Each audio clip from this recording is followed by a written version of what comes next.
السلام عليكم ورحمة الله تعالى وبركاته. فإذا leedahay ducada.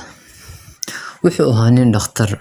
Wuxuu rabay inuu soo fuliyo qalliin lagu soo qayliyo bukaan jiifa istaalka. Wuxuuna damcay inuu raaco diyaaradii. Diyaaradii markuu galay ayaa lagu dhahay cillad awgeed ayaa ku imaaday diyaaradii. Markaa waxay dib dhacaysaa 3 saacadood. Runtii dhakhtarkii wuxuu rabay inuu ka gaaro bukaankii lagu soo qayliyay. Wuxuu u tagay ninkii mudiirka xagga diyaaradaha u qaabilsanaa.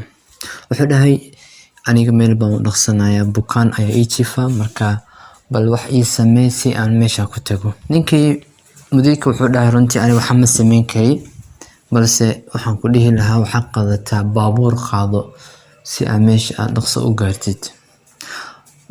Dhakhtarkii wuxuu soo qaatay baabuur ayuu soo qaatay asagoo dhaxda soo marayo jabigii ayaa isbedelay. Roob fara badan ayaa imaaday. Wuxuu ka dhumay wadada ayuu ka dhumay. Wadada markuu ka dhumay ayuu gaariga dhinaca u istaajiyay. Wuxuu arkay buul yar ayuu arkay buulkiina ayuu qarqaraacay. Waxa uu soo baxday haweeney. Waxay ku dhahday soo dhawow. Wuxuu ku dhahay dhakhtarkii waxaan u baahan yahay telefoon inay igu caawiso. Runtii haweeneydii waxay dhahday halkan ma yaalo telefoon.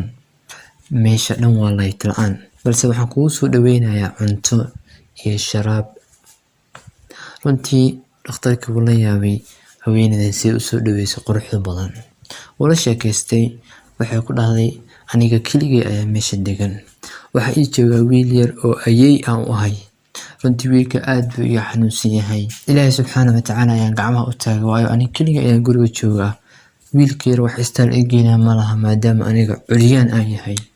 Runtii dhakhtarkii wuu la yaabay salaanta xikmadeedii iyo ducada Ilaahay subxaanahu wa ta'aala oo laga aqbalay.